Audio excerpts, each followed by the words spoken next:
À la une de vos journaux sur le continent, ce matin, nous allons d'abord nous rendre en Algérie. Le quotidien El Watan évoque le tout dernier contentieux auquel fait face la compagnie nationale aérienne Air Algérie. Après un litige avec le groupe canadien Construction SM, elle est sommée de s'acquitter d'une facture de plus de 600 000 €, écrit le journal. Il s'agit des frais de transport des familles des victimes du crash du vol Ouagadougou-Alger survenu il y a 2 ans de cela. Les familles s'étaient rendues sur le lieu de l'accident en territoire malien.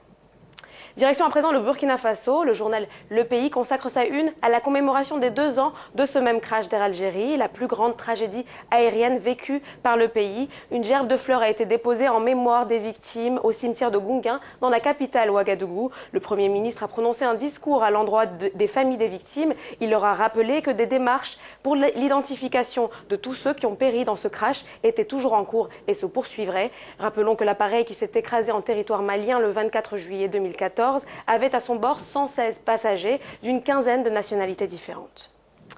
Et puis, on termine cette revue de presse par le quotidien de l'économie camerounais. Le pays d'Afrique centrale se verrait fragilisé par des différents défauts des visas d'entrée au Cameroun. Le quotidien de l'Écho cite parmi ceux-là des tampons à l'encre à la main, un défaut d'uniformisation des visas dans toutes les ambassades du Cameroun, ou encore le retard en termes de biométrie. En effet, les responsables consulaires camerounais ont récemment saisi le délégué général à la Sûreté nationale pour l'informer de l'épuisement du stock des visas sous forme de vignettes, et toutes ces failles affecterait la sécurité dans le pays, conclut le journal.